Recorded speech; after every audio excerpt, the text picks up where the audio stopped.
Are you all satisfied with the safety record of Action? This is a serious matter. Safety, people, how we treat our people. This is beyond just keeping people physically safe. It's about a whole approach, it's a whole attitude. What do the guys say to me? I hear what you're saying, and it's good, and we like what you're saying. But I don't think that's getting translated throughout the whole organization. So I'm throwing to you, the front line, a big responsibility, a big ask and a big responsibility. Maybe even changing just slightly how you look at the job.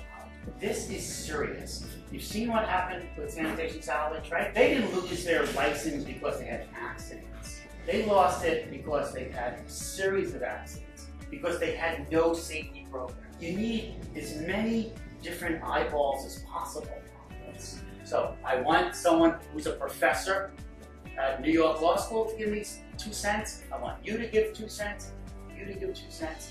And that's what we're going to try and figure out, how to structure that so it's real.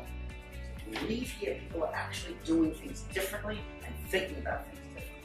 The reason why I'm here is because I've worked for the last 24 years with Con Edison on their safety program. And Con Edison had massive safety problems, similar in some ways to what I suspect you have or you've seen in this industry. And so I want to talk about what Con Ed did and how they address safety. And what I would suggest you think about, and the question I'm going to ask is, are you all satisfied with the safety record of Action? Con Edison got in deep trouble. They had big problems, and the issue was simple: the culture. The culture of Con Edison did not include safety. And the kinds of things that were going on. One was macho. Con Ed was a very macho place. Guys went in and did things you wouldn't believe. Management decided that they were going to change the culture, a culture that has to be thought of as how do people work. And it's surely about procedure, and it's surely about enforcement and discipline, but it's a culture. Do people take care of each other? Are they working with each other? And do they look out for each other?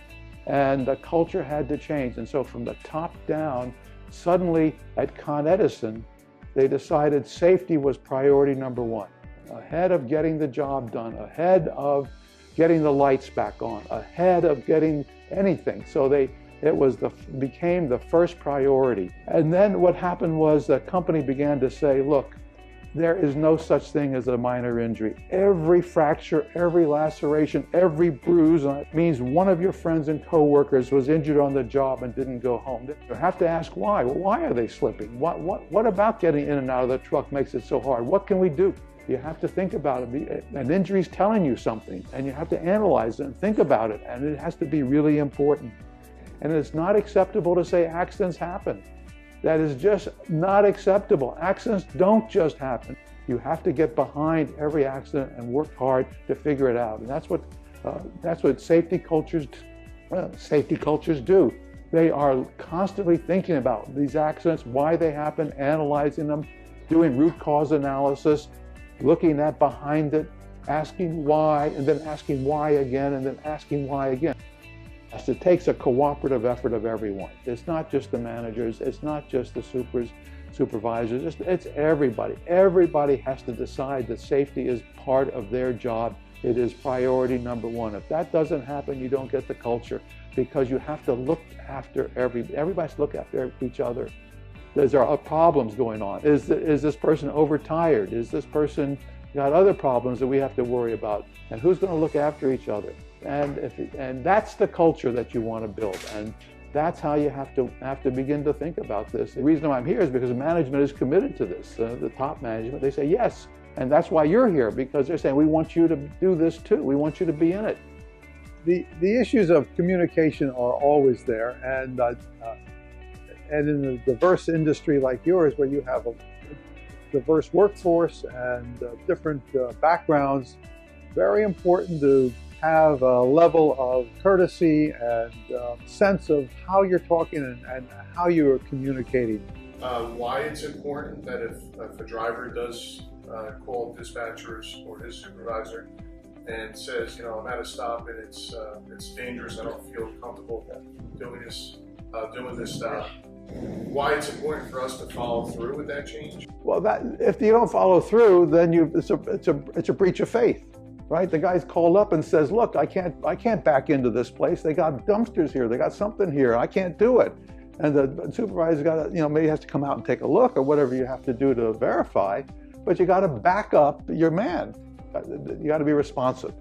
And now, productivity is always the issue, right? So productivity is okay, but safety is ahead of productivity. We don't want you to be productive and then get injured. If the workers don't feel that the company's behind their safety, then they're going to be less able to do what you want them to do on the public side.